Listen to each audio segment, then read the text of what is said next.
Yah!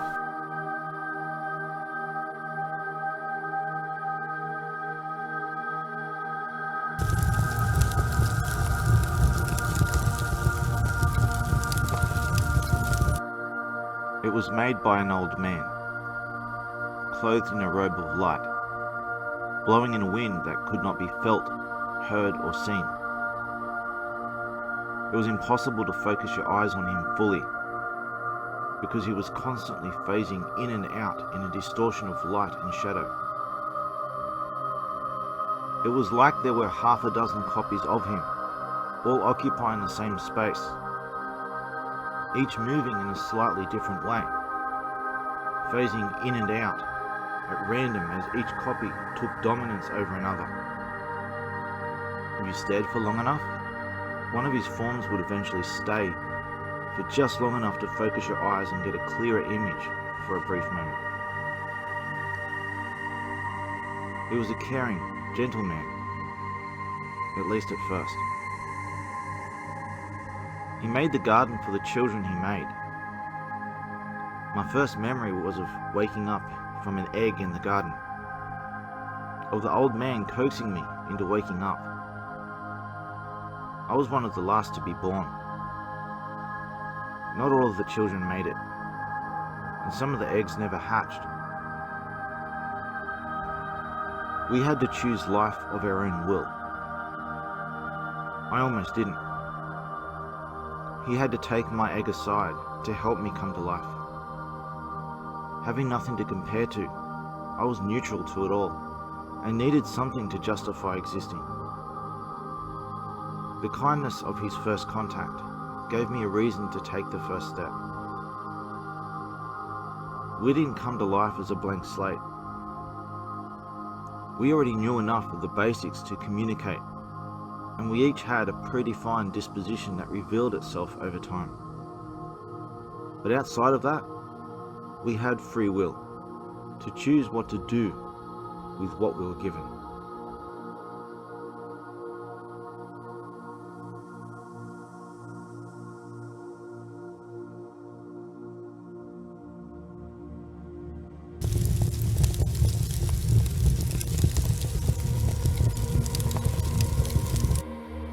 There were the two we called the twins, because they were so alike and spent all their time together. There were the three sisters, each very different. And there were two others who were fiercely independent and spent most of their time alone. Opposites in some ways, but the same in others. At first, the old man spent all his time with the children in the garden, but then he had to spend time away, more so as time went on. The children complained about him leaving, but he said he had to. There were things he had to attend to, but he wouldn't tell them what they were. The old man told the children that he took what was himself and divided it into separate parts, each being one of the children representing a unique aspect of himself. He also told the children that he made them for the purpose of interacting with each other independently of himself, to test the unique aspects of himself against each other on their own terms. That they had to find their own way, and he couldn't interfere. Much to the frustration of the children, he would mediate between their disagreements only so far as to enable them to find their own solutions, never choosing a side, even if it was obvious who was right. Being children, they were full of silly disagreements, and perpetually called for the old man to mediate. He eventually added a new section to the garden, a place where the children could summon him when he was away.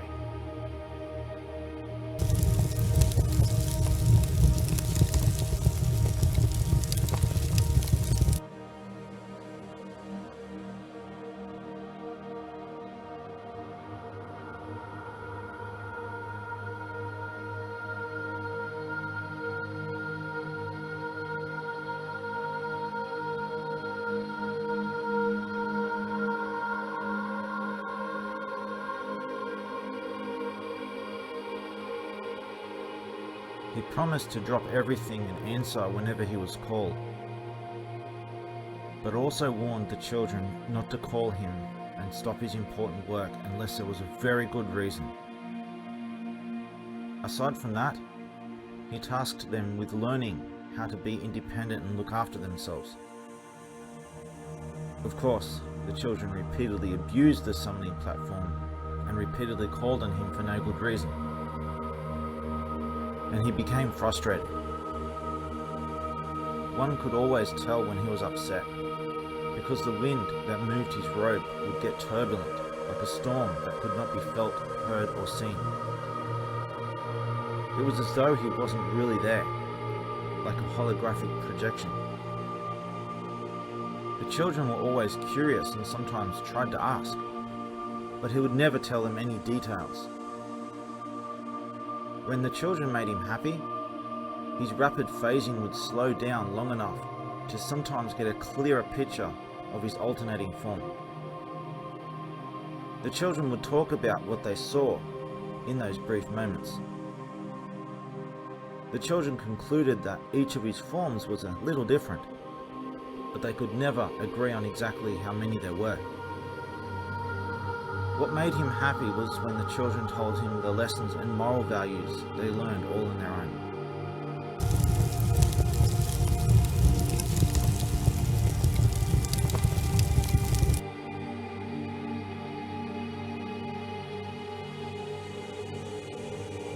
Hey. Hello there. Yep. Greetings. Hello there. Hey. Hello. Hi. Hey. Hello. Hello there. Yeah. Greetings.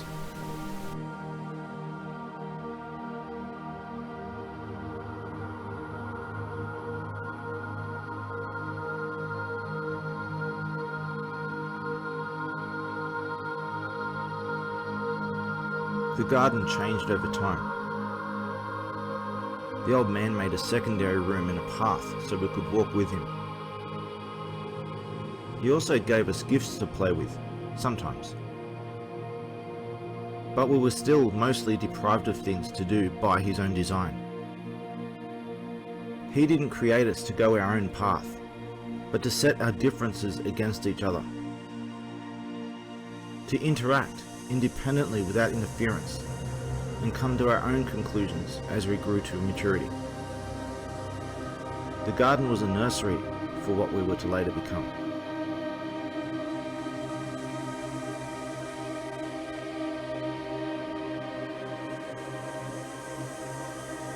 One of the children came to understand that they did not have as much free will as they thought. The very foundation of their creation was a template that everything else is built upon. And anything built from a foundation made by someone else is an illusion, not free will. But he found a way.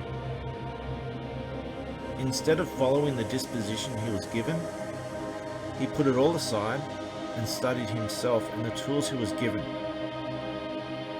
Unlike the other children, through introspection, he came to see and understand the template he was made with, the limitations and puppetry of it, and chose not to be a leaf blowing in its wind. He used that which he was given to rebuild his own disposition from the pieces and become his own creator. His own realizations, his own values, his own tools. He came to understand so much, but the other children couldn't relate and they didn't care. Always taking the easiest and shortest path, while never considering alternatives. They were oblivious puppets to the default path they were born to walk. He became distant from the other children and spent most of his time alone in introspection. But there was one he could relate to, his fiercely independent brother, the Dark One. They could both see how all the other children were puppets following a preset course. But the two brothers went about it in a very different way. The Dark One rushed in blindly, while the Defender took all things into consideration. He understood the risk of going to dark places past the point of no return. But the Dark One didn't care. He always seemed to take it too far in everything he did. The Defender understood how to rewrite and redesign himself, and the risks involved. But the Dark One had no understanding of that, and neither did the other children. The Dark One, having no compass to guide him, progressively went down the darkest paths in defiance of his own preset nature. But in his attempt to gain independence, he would become a puppet to his own dark creations. The Defender and the Dark One argued a lot, and they were often wrongfully blamed as being the cause of every fight that broke out. The Dark One developed an envious grudge against the Defender, closest friend and arch-enemy at the same time. One moment locked in deep discussion, the next locked in a heated argument.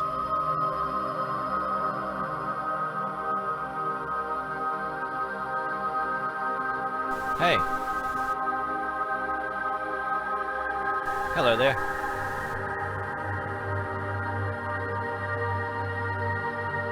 As the children grew, the arguments grew, and the old man had to constantly intervene.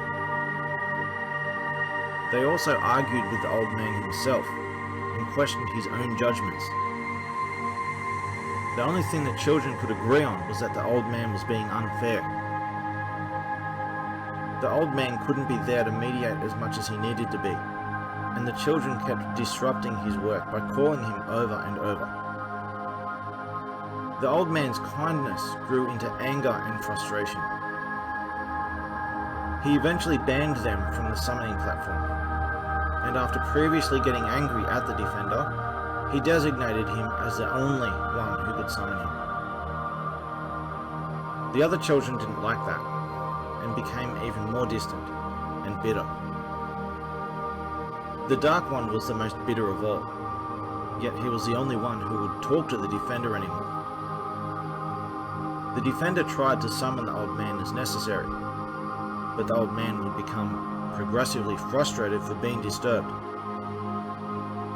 So the Defender tried to solve the fighting himself, but none of the other children would listen to him, always quick to accuse him of abusing the summoning power he no longer used. So he kept to himself and just let them fight, and it just got worse over time. And then the children conspired to make a mess and break the garden to force the old man to appear. The Defender tried to tell the old man over and over, but he wouldn't listen and told him to stop bothering him, or he would ban him too and lock the summoning platform altogether. And so the children made a mess and broke the garden.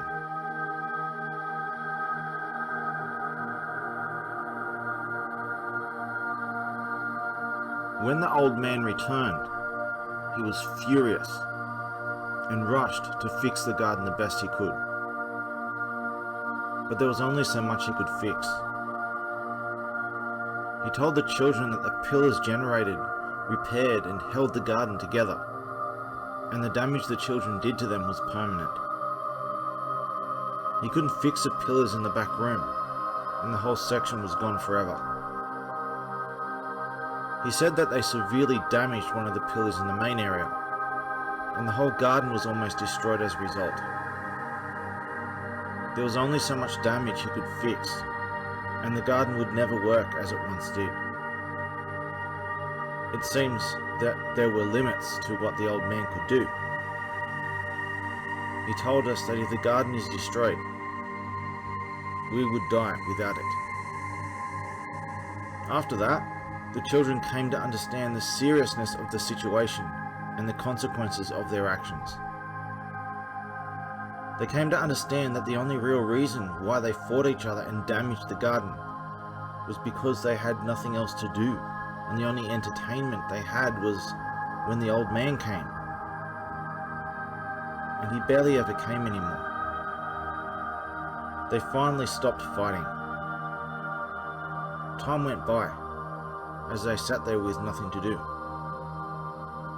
Eventually they started making games. They grew into more complicated challenges and competitions.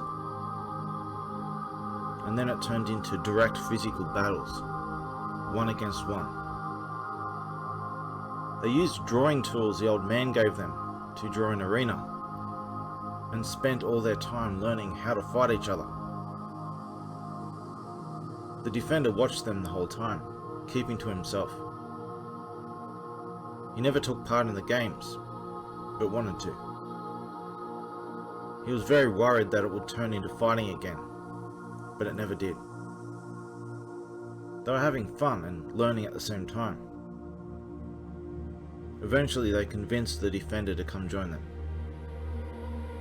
They would always talk about who might be the strongest. At first, the twins were clear favourites.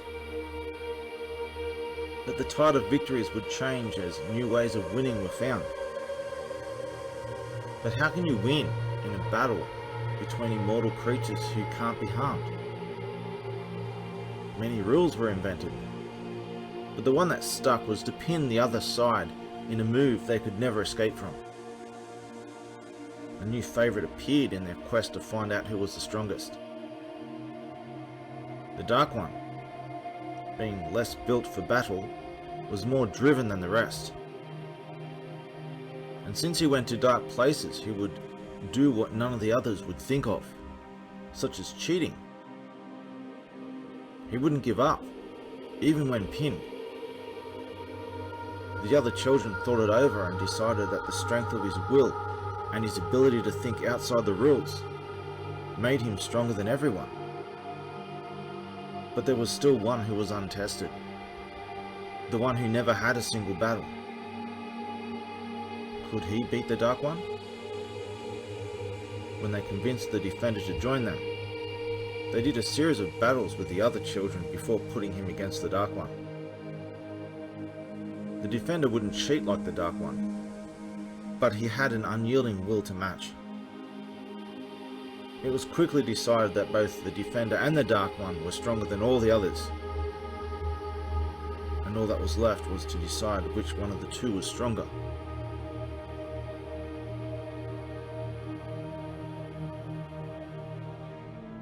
There were 3 battles between the two. Due to the Dark One cheating, refusing to admit defeat, and muddying the waters to confuse the other children, there was still a lot of doubt over who was stronger. The third and final battle was to decide once and for all. The battle went on, and on, and on.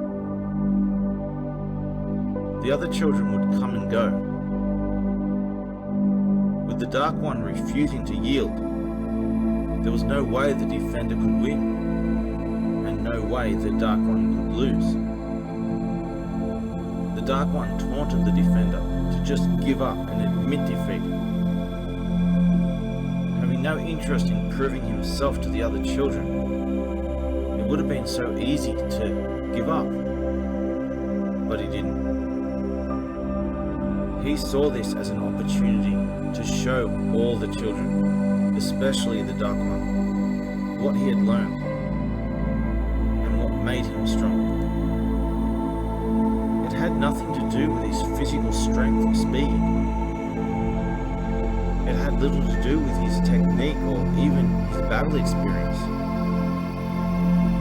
He was stronger than them because he learned how to program himself and gain true free will. The other children were locked in a prison they couldn't see, to the predetermined ways they were made with. In battle, the defender could learn new techniques and, more importantly, reprogram himself with new defaults to fall back on. true battle line was in the defaults he set inside himself. He could adapt in ways they couldn't. He used that as an opportunity to show them firsthand the value of these things they were never interested in. As they fought, the Dark One would taunt the Defender, saying there was no way to win. But the Defender studied him, his techniques, and his innermost motives behind it all. The strong will of the Dark One was coming from somewhere, but only the Defender saw and understood. The Dark One was only strong of will because he was overcompensating in rebellion against his own weakness, the inescapable prison of his own creation, the default he could never change. The other children never had to struggle with any of this. It was only the Defender and the Dark One who could see these things. Maybe by showing them all, he could convince them all and show his dear brother what it was that he couldn't see about himself. The frailty hiding behind all that fake pride. It was just a rebellious child, drowning in his own insecurities, gradually falling further into oblivion, to the point of no return. And so the unwinnable battle went on, and on, and on. The Defender reprogrammed himself as the battle went on, recreating himself over and over with new defaults that the Dark One could never adapt to. But unbeknown to the Dark One, he was also training the Dark One. He tried to train him into gaining free will. And failing that, he decided to slowly train him into a new default that would ensure a pattern of actions where the Defender would always win over and over and over again. The Dark One, in great frustration, would not yield. Upon losing over and over with no hope of winning, he lost heart but still persisted over and over and over. But they weren't stuck in an eternal loop. The Defender had a plan. He was slowly bringing the Dark One's motives to the surface. After a very long time, the Defender revealed his plan to the Dark One. What he had been doing all along, and how he trained the Dark One's own mind. He then revealed to the Dark One what his own true motives were, the innermost workings of his mind, and the disconnected void within himself, between who he really was and who he thought he was, where he lost his way in the early days. The point was proven. The Dark One almost gave up. His will broken for the first time ever. But then he decided to give up on himself and continue forever. And at the end of it all, the Dark One did the very thing he spent his whole life in fierce defiance against. He took the easiest path. The Defender then finally revealed and took away the real reason he was fighting. There was no pride to gain, no comfort to find. And every moment he continued, he only went against the only thing he ever cared about. And so, finally, he gave up and fell to his knees, bowing to the ground in recognition and gratitude for his brother for reminding him not to throw away everything they both worked so hard on and lose the one value he had. The choice to take an alternate and different explore the possibilities, and maybe one day find his way out of the prison only they could see.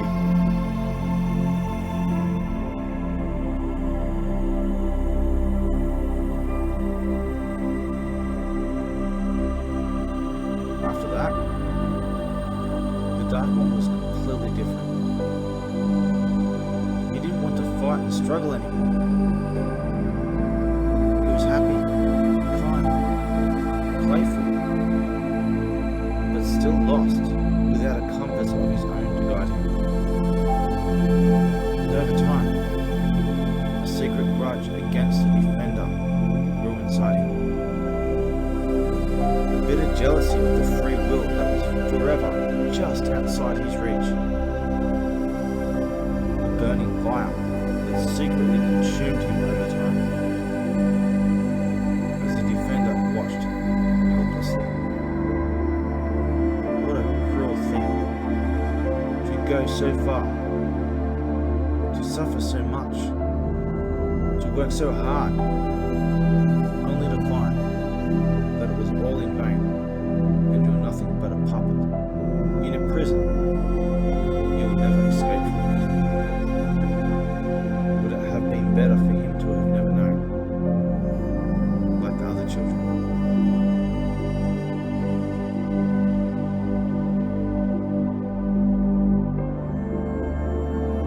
Stuck in a garden forever, having done everything we could think of, with nothing to do except wait for the old man to give us something new. But he barely ever came anymore. He told us he was working very hard on something, that it was taking up all his time and he couldn't stay away for long, or it would all fall apart. But he would never tell us what it was. Our situation became hopeless, and we all fell into despair. But all along, there was one thing we were always curious about. The whole time, there was a strange path of fog leading into a void.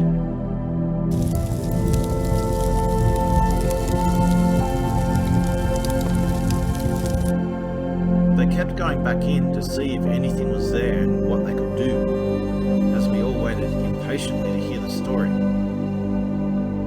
The twins discovered that the void wasn't completely empty, that there was something in there that seemed to be dormant and alive as if in a deep sleep, and it might be the stuff that was eating them away. It responded to their will if they focused it in the right way. They learned to make a defined space, temporary bodies, and made things appear to interact with.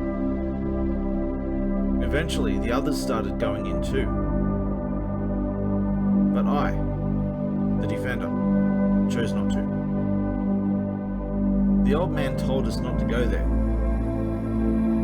But more importantly, if there was life in the void, I wanted to know more about it first before meeting it and overriding its will like that.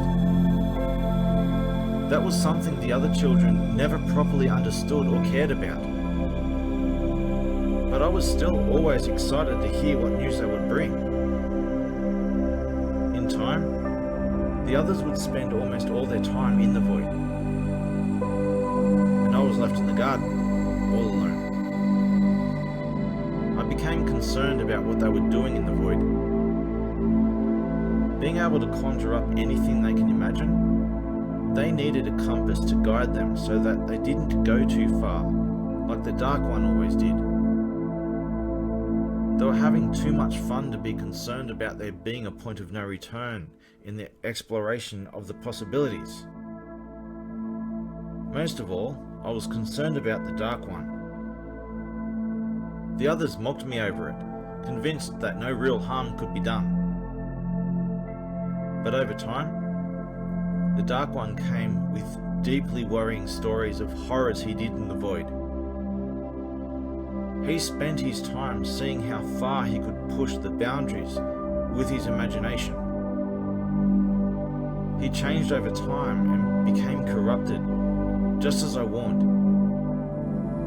Even the others began avoiding him in fear, which he seemed to enjoy. He laughed and laughed about the ugly things he did, which made everyone else feel sick. As interested as I was to hear their stories, I tried to repeatedly make a case against going into the void, and until we all knew more, that they were violating its will and doing potential harm. But they considered anything I said about it to be invalid, since I had no personal experience in the matter, and they all did. Since the void was going to be violated anyway, the twins eventually convinced me into taking just one visit into the void to see for myself firsthand.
Is anyone there? All I see is black.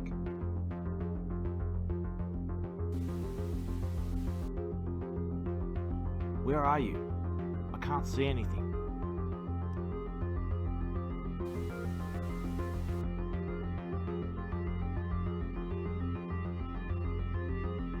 But I can't move.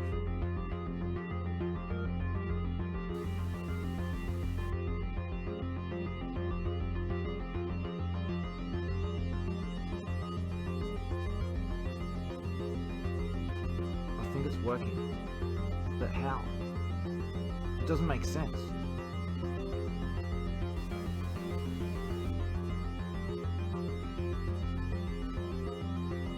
So what do we do now?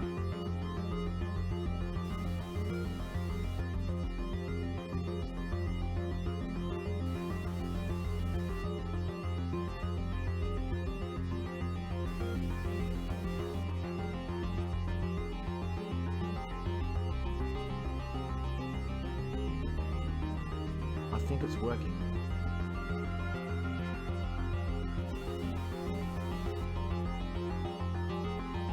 What next?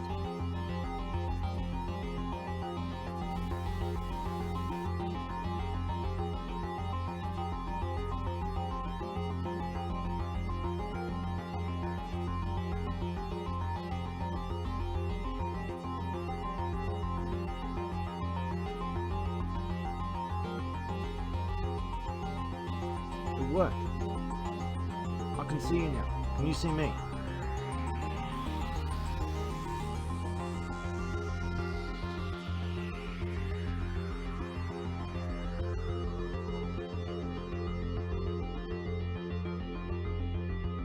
I don't think it's working. I still don't see anything.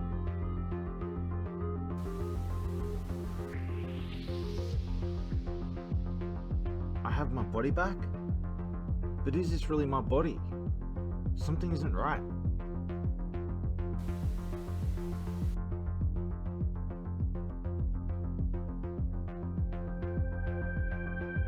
Yes, I'm ready. Ah! What was that? Something's very wrong. I think I'm dying.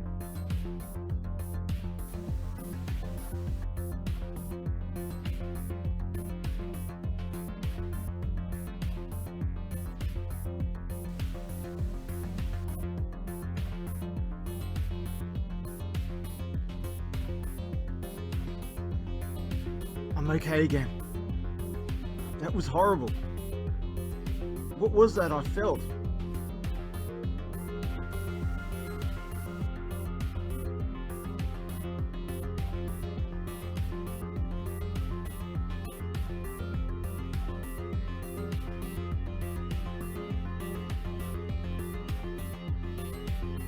With the body, I notice that I don't need to maintain it, as though I'm stuck inside it.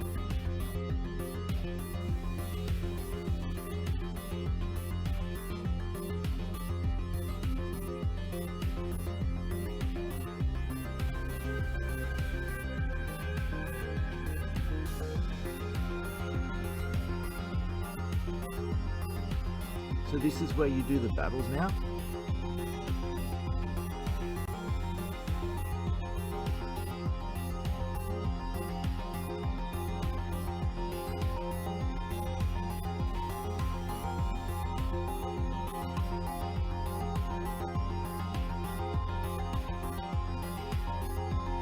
Yes, I'm ready.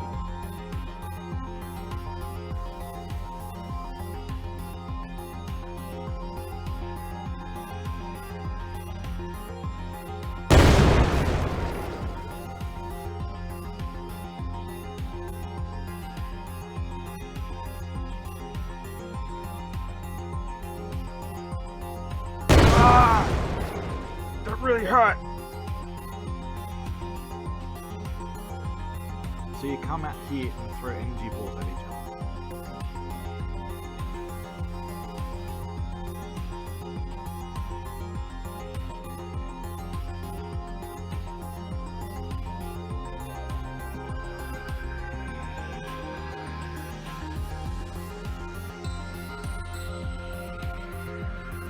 How are these forms being made from our will?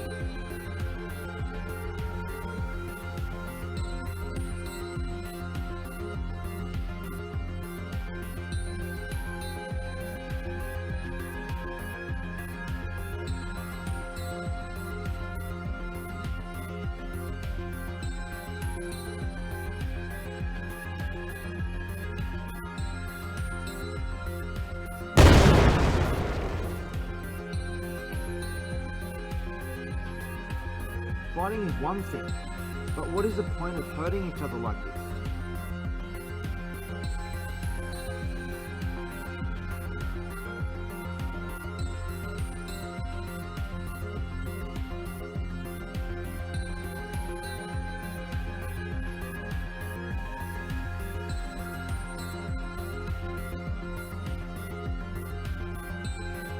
But it isn't real.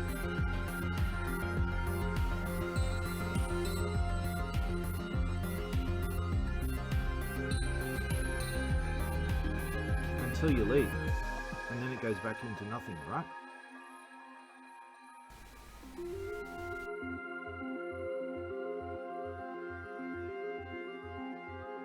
So it's not really real.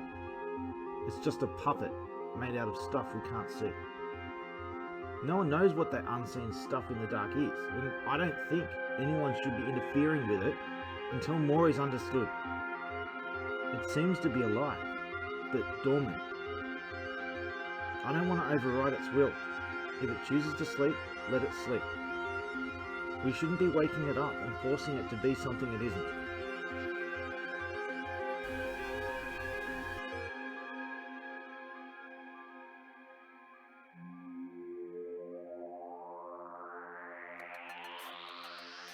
Look, I'm not totally against what you're doing, but I think more needs to be known before meddling with it.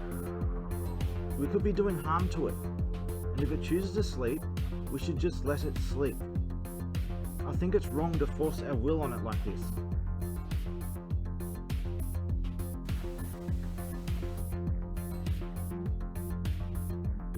Don't misunderstand me. I'm not against waking it up. I just think more needs to be known first before messing with it and overriding its own will. Whatever it is now, it's at least something. By overriding it with our own will, we're taking away what little it had. I think it should be studied without interference and animated to life on its own terms, just like we were.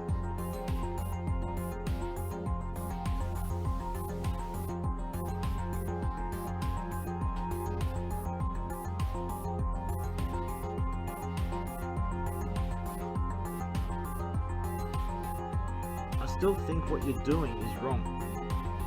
Now take me back. How do we get back into the garden?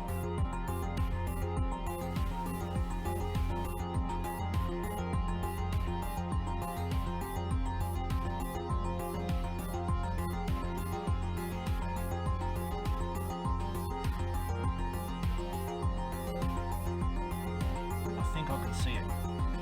I'm moving there now.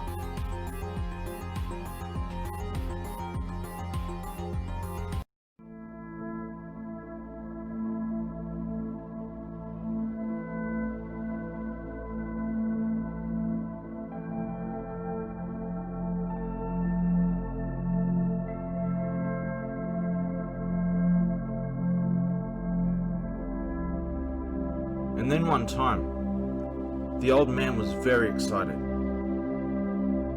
He came to give us all a big announcement, but only I was there.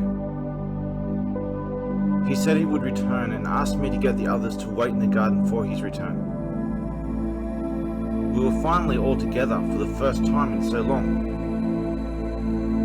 The old man revealed his big secret. All that time he was away, he was working on something very important. He said that he built something that animated the dormant stuff in the void. Not just a new garden, but a place so big that the children could spend forever there and never run out of things to do. He offered it to them as a playground to do as they please. While he didn't create it for the purpose of entertaining us, he did have us in mind, and he made it in such a way that he also built special tools to let us easily access and interact with it. We didn't need to learn how to do anything. It was built in such a way that it would come natural to us. I thought about joining them, but no one seemed to care about the potential harm to whatever that stuff was in the void. From what they told me, it seemed to be alive, and I was the only one who seemed to understand and care about free will. There wasn't much left for me to do in the garden. I was now all by myself. Very long periods of time would pass, and the other children would eventually come back for a short while to tell whoever was there what they had been doing. The old man almost never came at all anymore. I was all alone, but I chose to stay for now. I wanted to be absolutely sure before I interacted with the stuff in the void, as the only one who seemed to care about the dormant stuff it was made of. I finished up with every possibility and realization I could muster on my own. I wanted to make sure that my compass was right.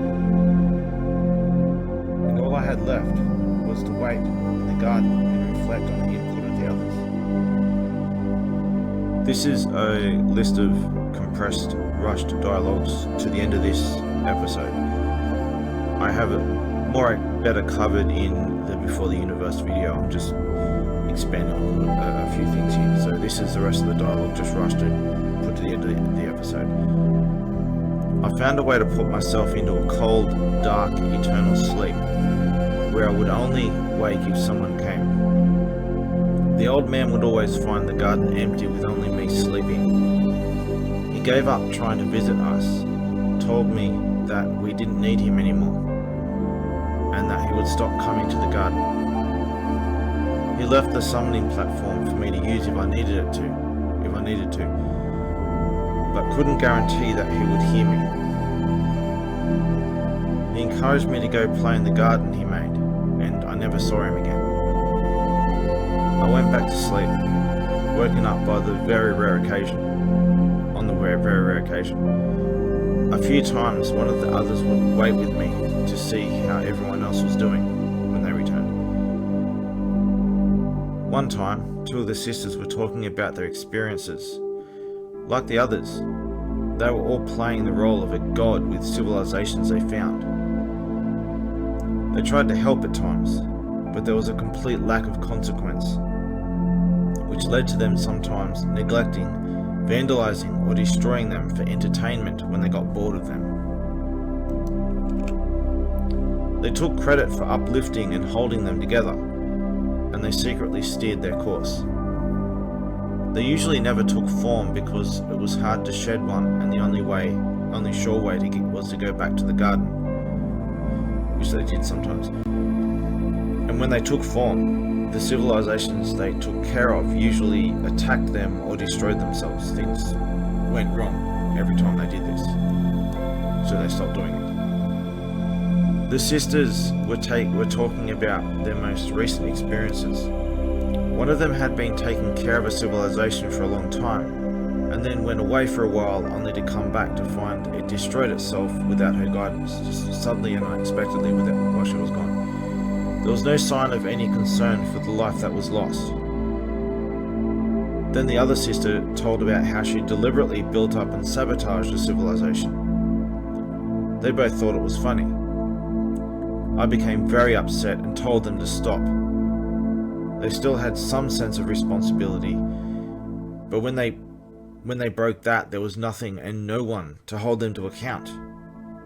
They had no compass to guide them, and the power got to their heads with no one to stop them. I tried to aggressively convince them into being responsible, and while they did acknowledge it, they didn't really care that much. They crossed the line and just didn't care about the consequences for the life they were messing with. The twins were a bit sickened by it at least, but not enough to do something about it. They were too busy playing hero in their own little worlds, and they still weren't. They were still together on and off. And there was no way I could find the exact location and somehow stop the sisters from, the sister that was laughing about the destroyed civilization.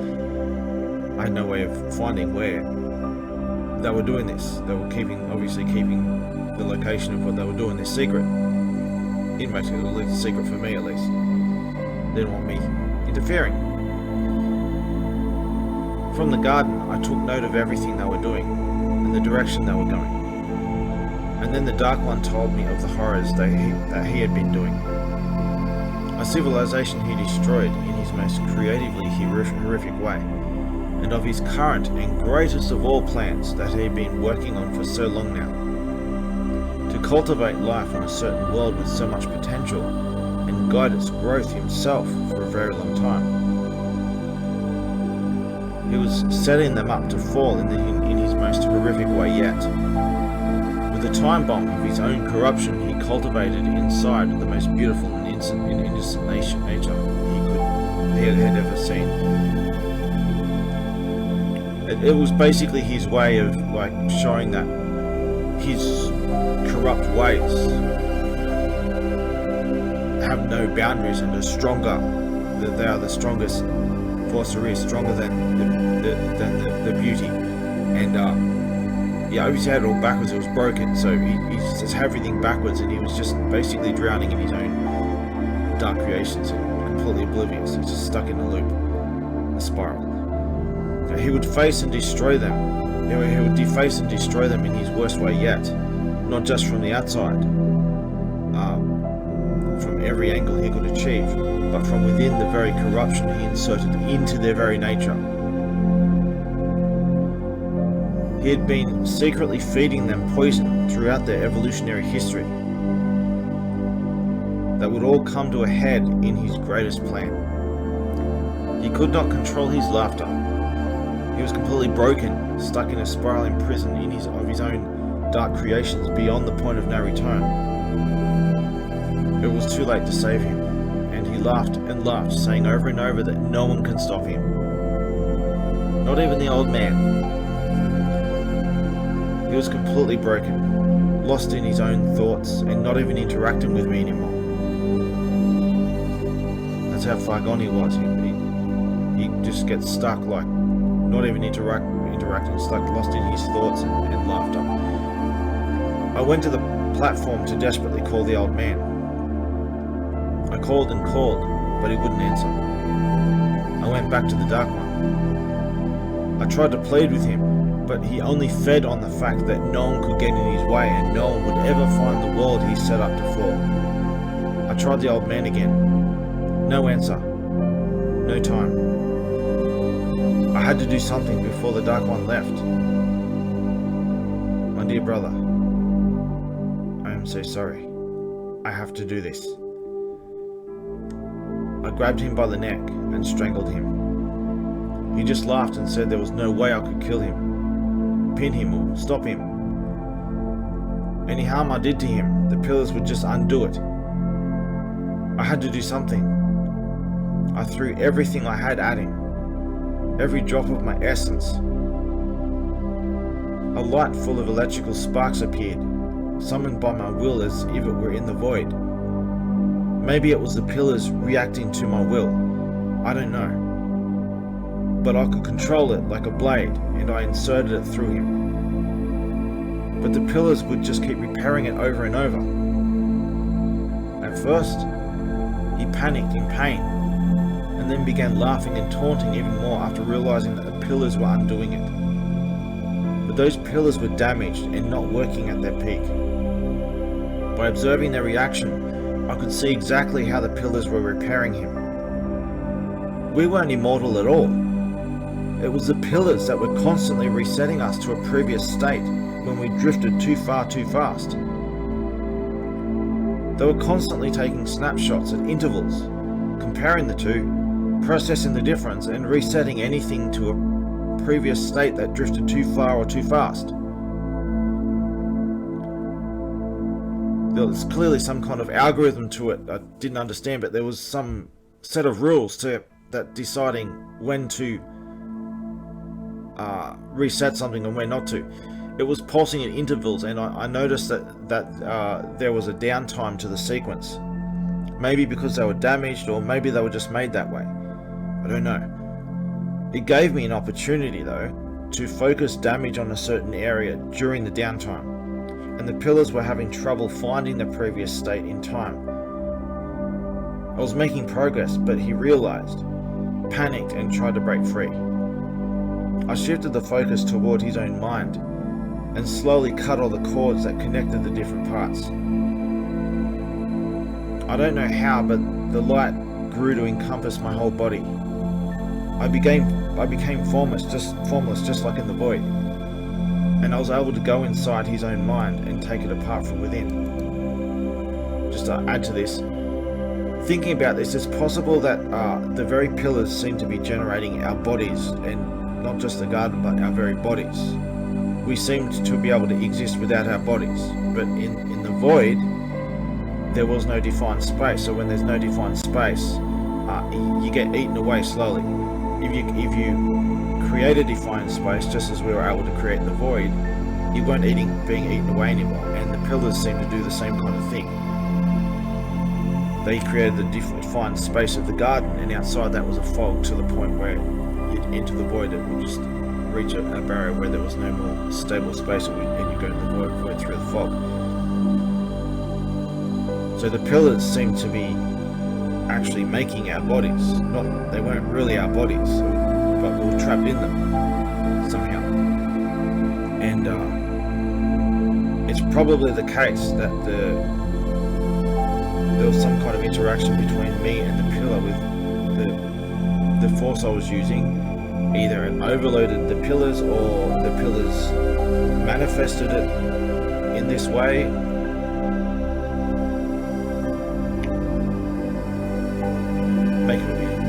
The pillars couldn't keep up and eventually glitched out. Couldn't keep up with the damage I was doing and eventually glitched out, reassembling the wrong parts incoherently, and then they completely choked. I stopped, and his body lay there, opened up on the ground. He was dead. The pieces of his mind were still there intact, just disconnected by the cords. Their imprint was fading away. I stood there in shock, frozen, staring at it. A short time later, two of the others, who were on the other side of the garden out of view, came up and looked in horror. One of the twins came up and spoke. "What have you done? You killed him. How could you? How did you even do it?" I didn't know what to say or do. They were angry and afraid of me. I closed my eyes and gave up on myself. My compass reminded me that what I did was right and necessary. I opened my eyes, defended myself, and explained why it had to be done. I dropped to my knees and told them that I would submit myself to their judgment.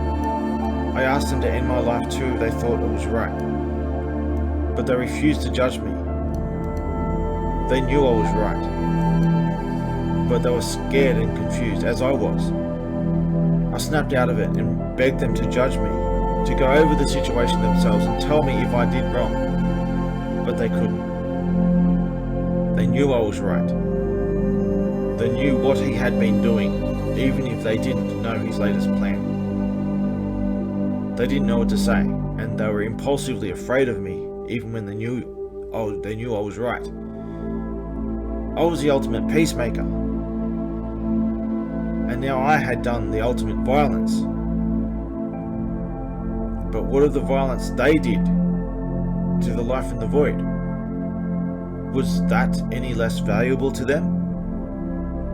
I was the only one who seemed to care. They had no case, and for the first time, they dealt with the prospect of personal accountability. They wouldn't judge me, wouldn't make a case against me, couldn't even speak, and wouldn't do anything to help protect his victims from his plan. With no one else to judge, not even the old man, someone had to protect the victims and hold everyone on all sides to account. I had to do it myself, because no one else would. I would find a way to hold everyone to account, including the old man, and most especially myself, for what I would never forgive myself over. My life ended with his, but someone had to protect the victims and no one else would, so it had to be me. I went back to my dead brother's corpse. I went inside the fading imprint of his unconscious and disconnected mind, and I tried to salvage any part I could that hadn't been corrupted by his dual contradicting nature. I plugged the cords of it into myself to feed off me and keep the imprint of him from fading away while I find out some way to save him. I would carry them with me as a parasite burden. I would enter the void and never return, in a one-way trip to find the secret location of his victims. By using the tools the old man gave us to enter, I managed to find the point of entry he used, near a certain spiraling mass out of an endless maze of more. I was getting somewhere, narrowing it down, but even still this place was still too big and impossible to orient myself in what was still an endless maze. But I had the unconscious salvaged parts of his mind with me. I tried to go inside them and read them for a faint memory of the secret location. I had to wake parts of him up, and they became semi-coherently aware of his predicament. They were scared, enraged at me, confused, and realized I was searching for an imprint of the location. They tried to resist and stop me, but they were far too weak and could barely follow a clear thought for more than a few moments before fizzling out. It took some time, but I kept waking them up and listening to their reaction to different areas. They would tweak here and there, giving me telltale signs I was getting warmer. And then I got a bullseye, a crystal clear location. I found them, finally. But was it too late? And what were the traps he set? I was going in completely blind, so I chose to first observe them quietly over time. Okay, the bigger explanation is in the Before the Universe video that I did ages ago. There's a lot I haven't done a full expanded video on between this point and a certain group. Hopefully I'll get a chance to get this done.